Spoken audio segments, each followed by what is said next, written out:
Hello साथीहरु, हजुरहरु कस्तो हुनुहुन्छ? आशा गर्छु सबैजना सन्चै हुनुहुन्छ होला भनेर है। अनि मलाई भन्नु मन परेको कुरा आज है भिडियो धेरै दिन बनाउँदै छु। भिडियो बनाइरहनु चाहिँ पाइँदैन है। ड्युटी जानुपर्छ दिनभरि अनि बेलुका आइ हुन्छ।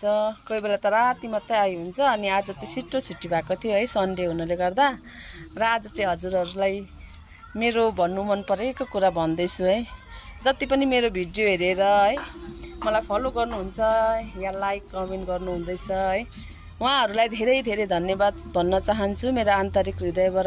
हजुरहरूलाई धेरै धेरै धन्यवाद छ है। अनि आज चाहिँ यो भिडियोमा चाहिँ म हजुरहरूलाई कतिको मन पर्छ है, मलाई चाहिँ साह्रै मन पर्छ यो टमाटर है।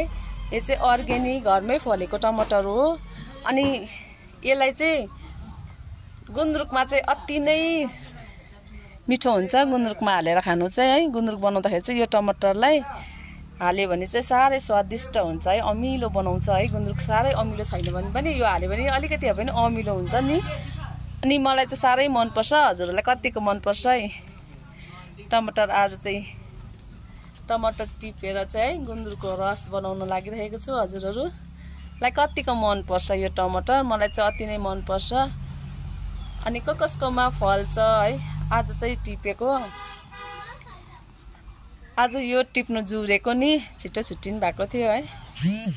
अनि हजुरहरूलाई चाहिँ आन्तरिक हृदयबाट मेरो भिडियो हेर्नु हुनेलाई र मलाई फलो गरिदिनु हुनेलाई धेरै धेरै धन्यवाद भन्दै आजलाई यति नै। ओके, बाई बाई, फेरि भेटौँला।